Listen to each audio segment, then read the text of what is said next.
Good morning, my friends. Today we are going to be talking about Hamlet, Act 4. Since I do have to be absent for a funeral this week, I thought I'd go ahead and get this out there so that regardless of the pacing in each class or whether I'm there or not, we can move forward. We do have just next week left for Act 5, so we're going to go ahead and put a bookend on Act 4 today. So prior to this video, you need to have read Act 4, scenes 1 through 5. And then the next video will pick up after that. So this is just after the Gertrude and Hamlet scene, and the king meets with the Queen Rosencrantz and Guildenstern. And when he asks the Queen what's gone on and how does Hamlet, the Queen says he's mad as the sea and wind.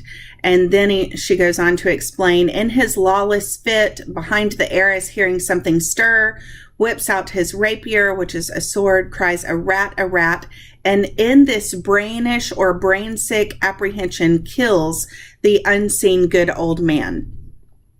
Now, what you have to understand about the Queen at this point is she was highly affected by what Hamlet said to her. She said multiple times, "You've cleft my heart in twain, speak to me no more," these words like daggers in my ears. If she felt he were only a madman, I suspect she wouldn't have been so highly traumatized by his words. So why then, after Hamlet tells her twice, "I'm not crazy, I'm only acting crazy, don't tell the king that I'm crazy," she goes to the king and says, he's mad and in his brain sickness kills the old man? Two possibilities. One, she never bought that Hamlet wasn't crazy. And so she, in full heart, believes that he is and confesses that he is.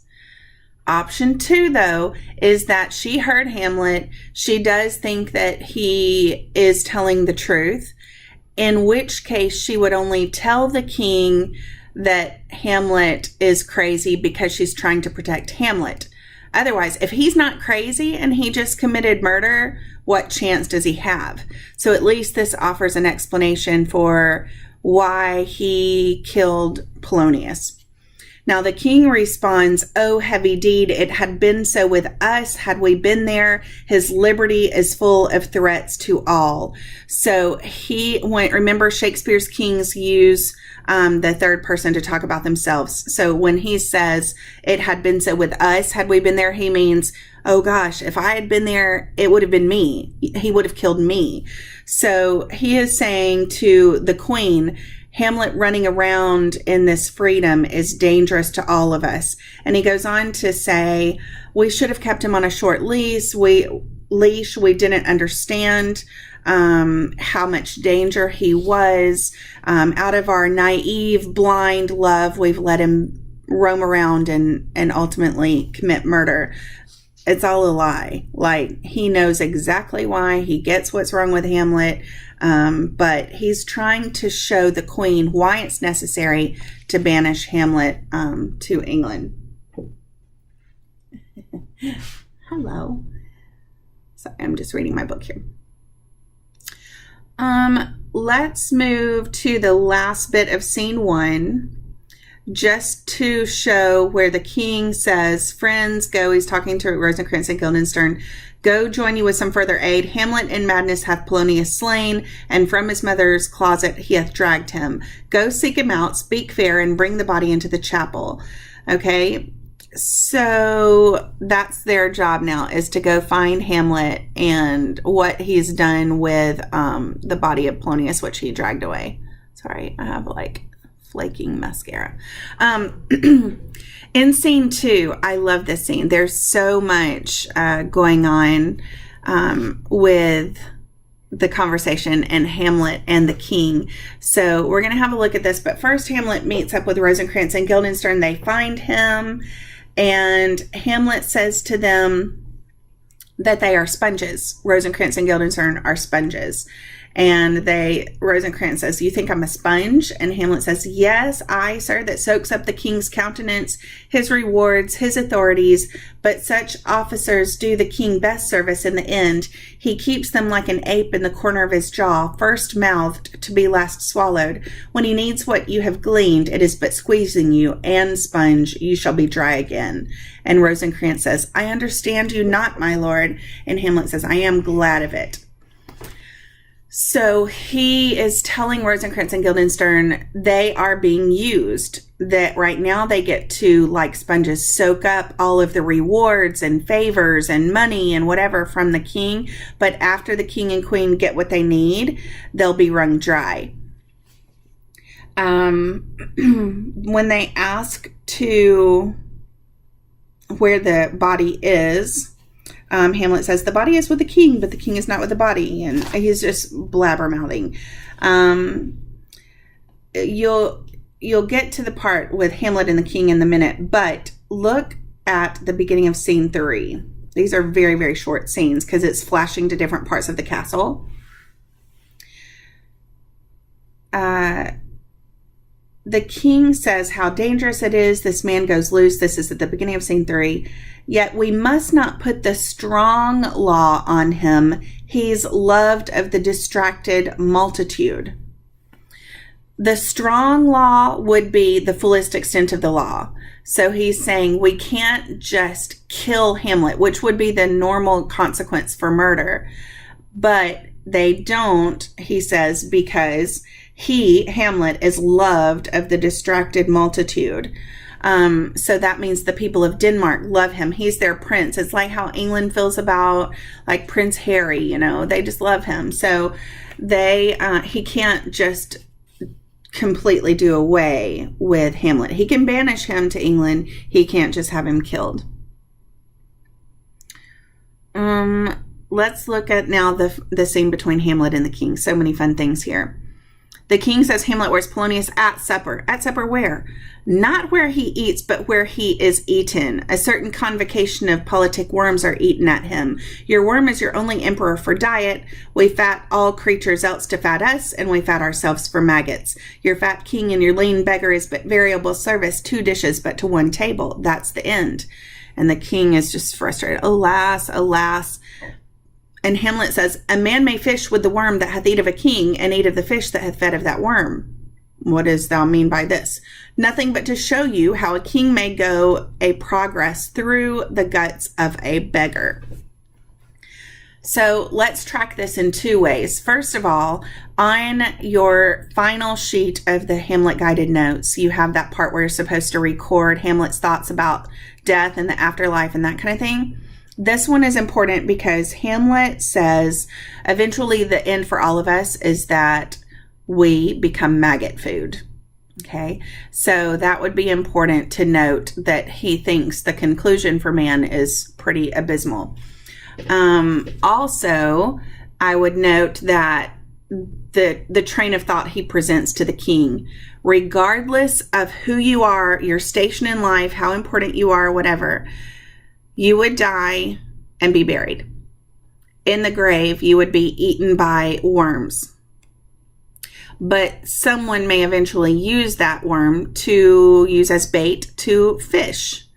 And then the fish eats that worm.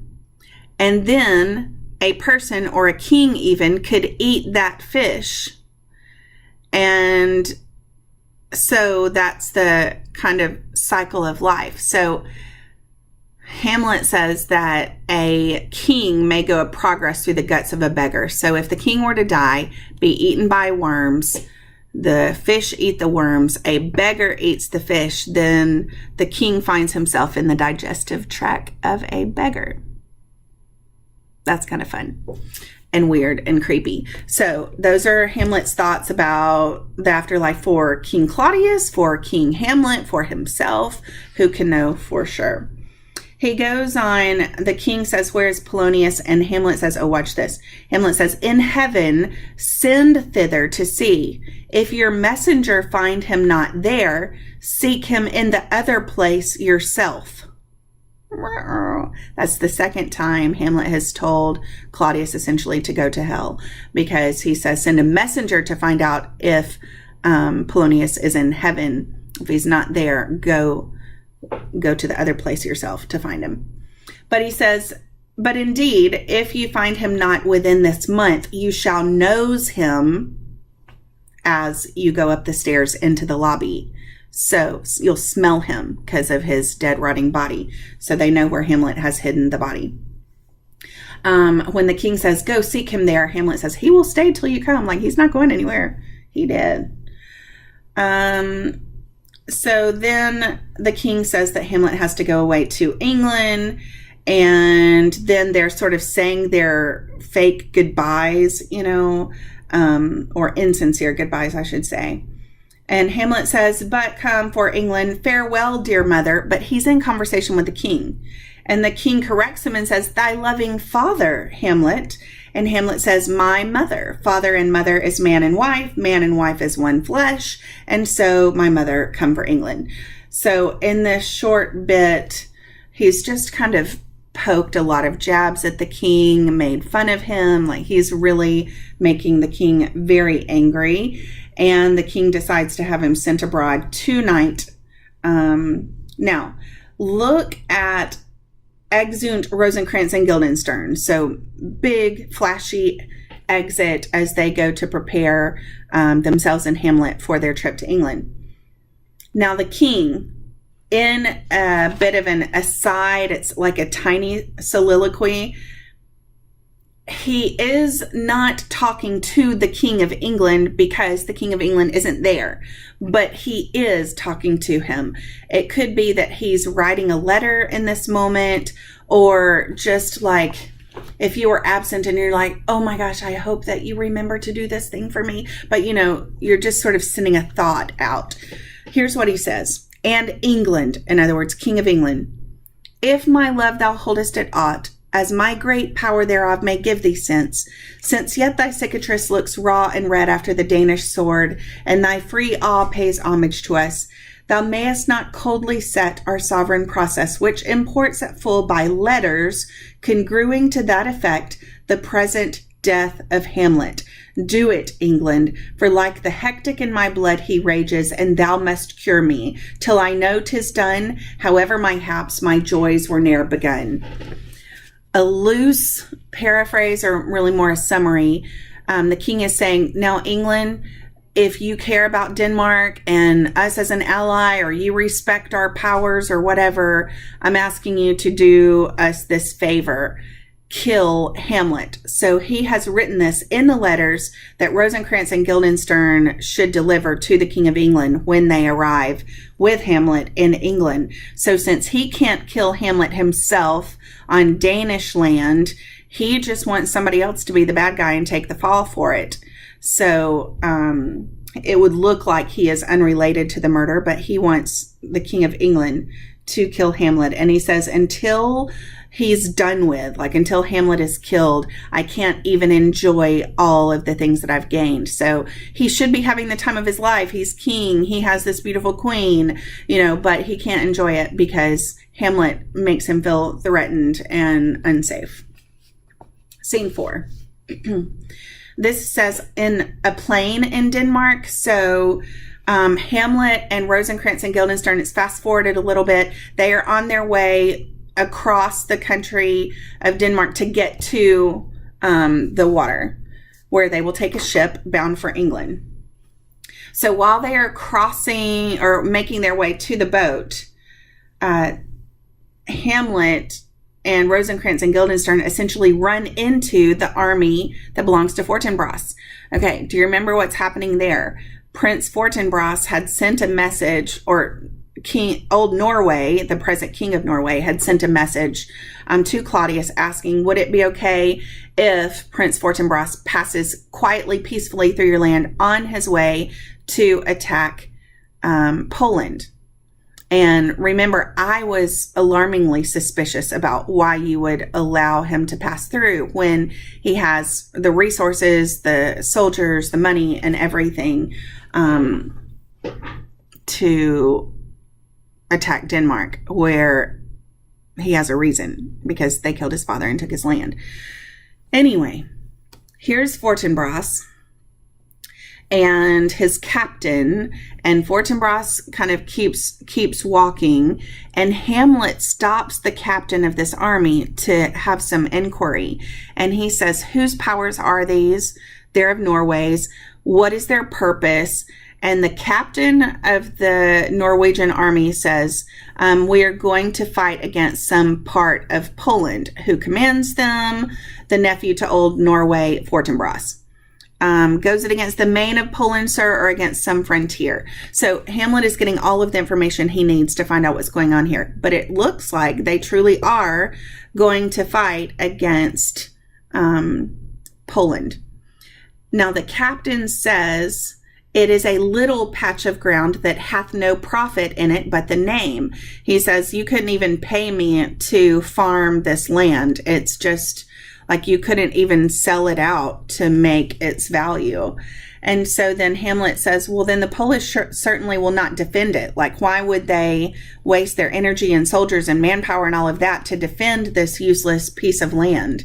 And the captain says, yes, it's already been garrisoned, or like surrounded. And Hamlet calls it a straw, and he doesn't understand the cause why so many people would die.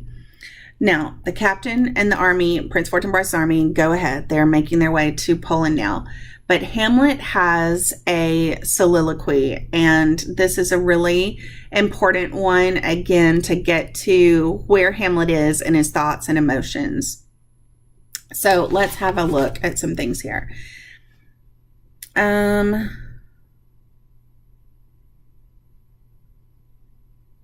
I guess let's look down about 10 lines. He says, man is essentially ever 3 parts coward. I do not know why yet I live to say this things to do, since I have cause and will and strength and means to do it. Okay, so really, here's what he's getting at. He is seeing people and debating their motives and the worth itness and all of that.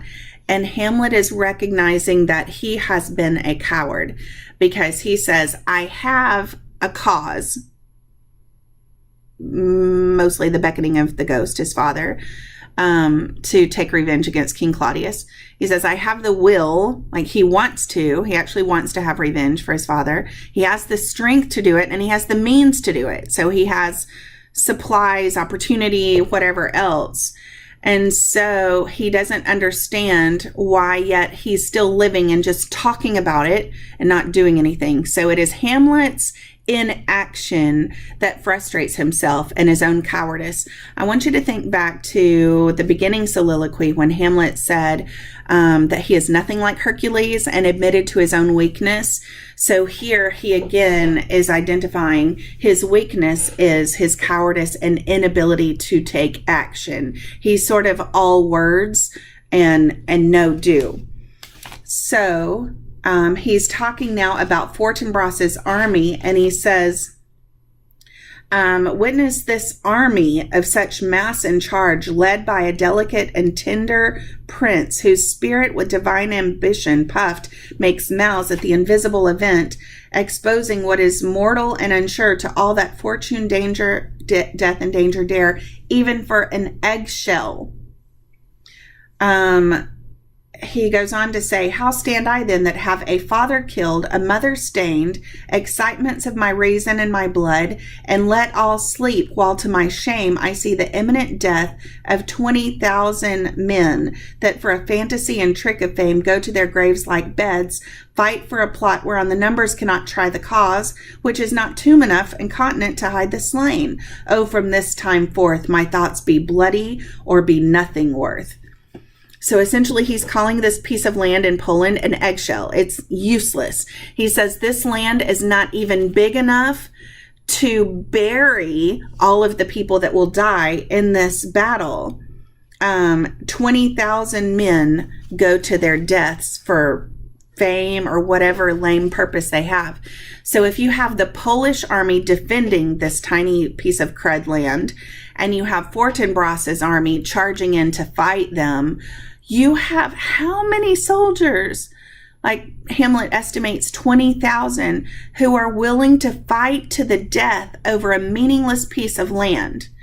So that is what triggers these thoughts in Hamlet. How do they have the motivation to die for nothing when he has real cause and can't do anything? It's similar to Hamlet's soliloquy about the player, how the player put on this great act and was spurred to have tears in his eyes and all of this for fiction.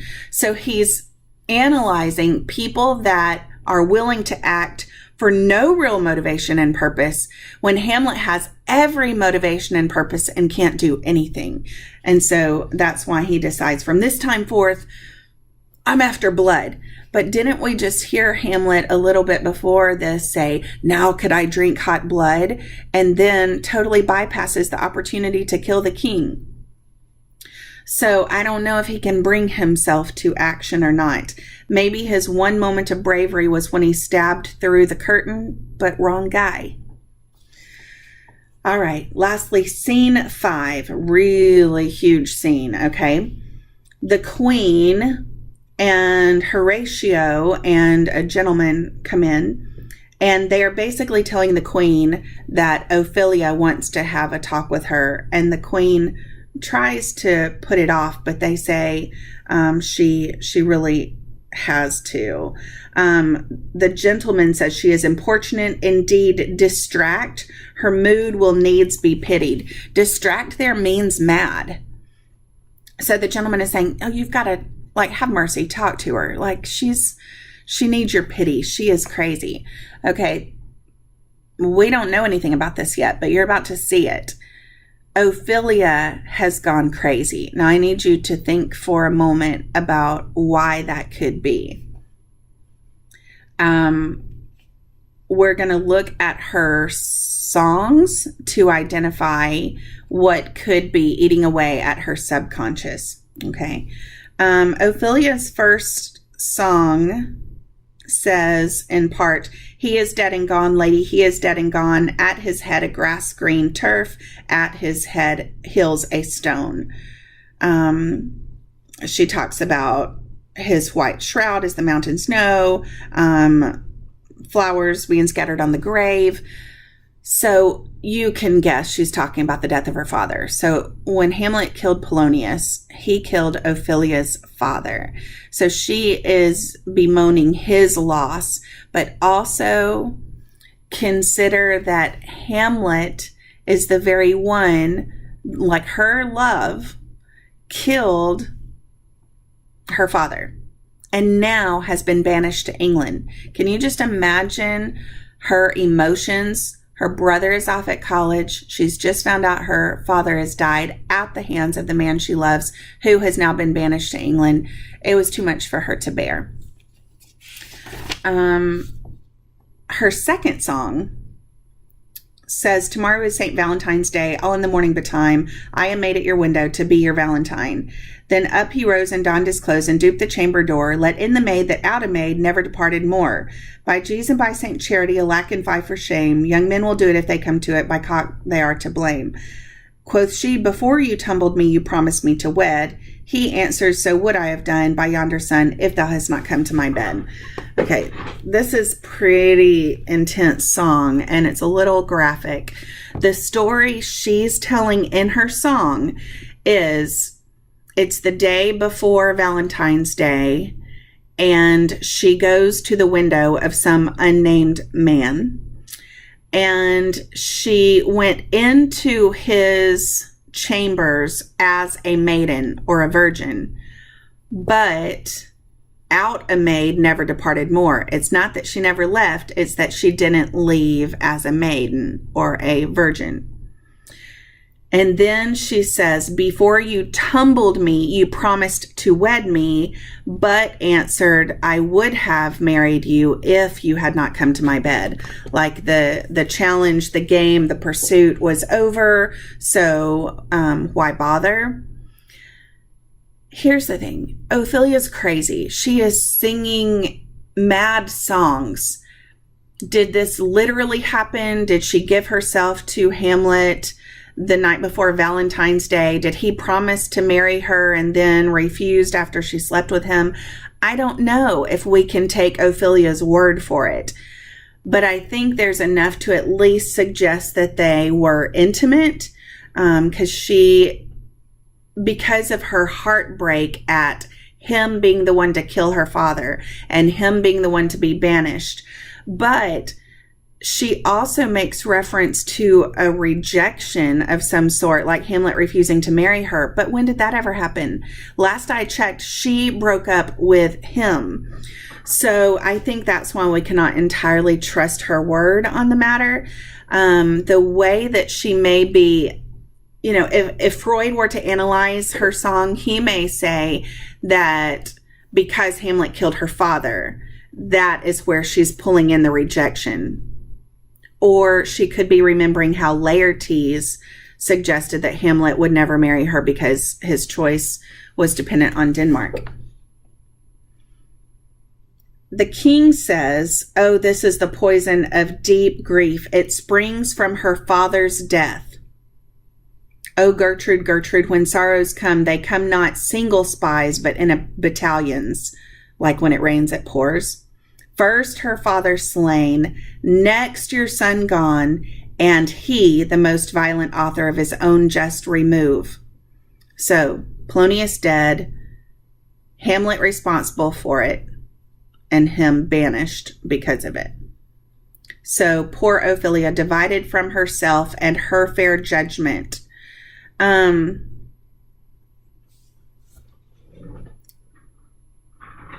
The reason I think Shakespeare paints this madness in Ophelia is in order that it can be contrasted with the madness of Hamlet.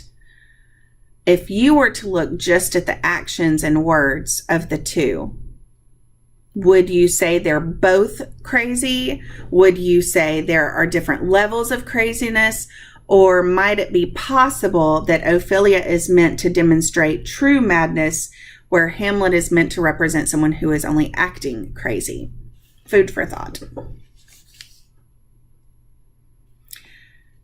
There's a noise within. That's what the stage directions read. And the queen says, what is this noise? The king calls for his Swiss bodyguards to guard the door.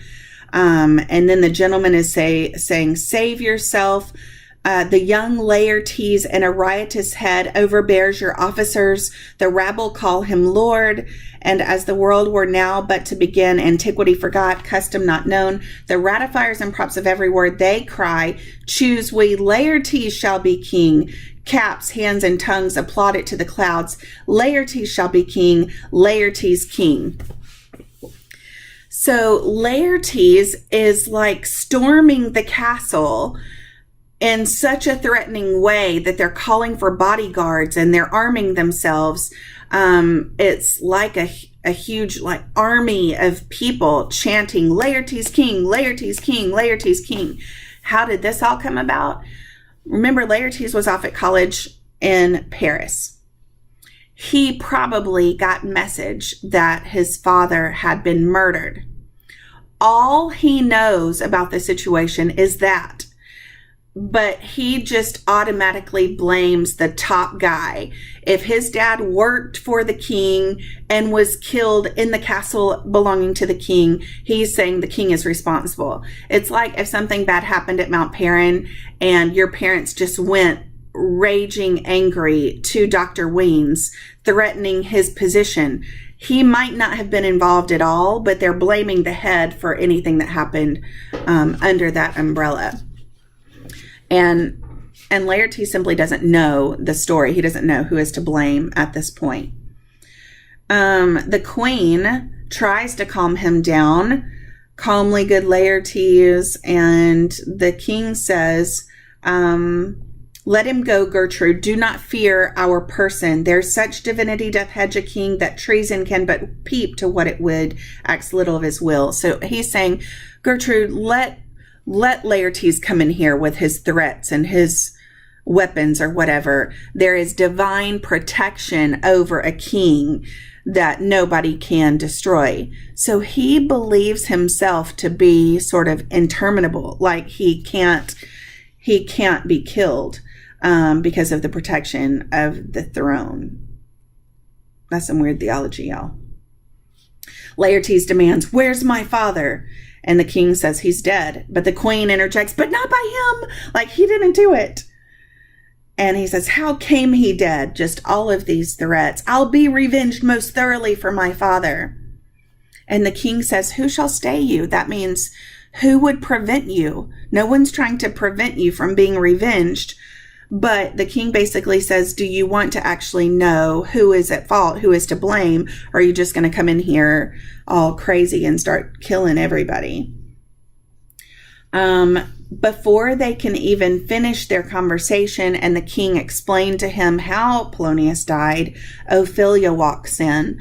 And just by the look of her, Laertes knows that she's crazy, because he responds, oh, heat, dry up my brains, tears 7 times salt, burn out the sense and virtue of mine eyes. By heaven, thy madness shall be paid with weight till our scale turn the beam. Oh, Rose of May. And he goes on. So now Laertes has 2 causes for revenge. 1, who killed my father? And 2, who or what drove my sister to madness? I will have my revenge. Guess, of course, who he's going to direct his revenge to when he finds out what happened. That'd be Hamlet. Again, Ophelia sings some crazy songs about the death of her father.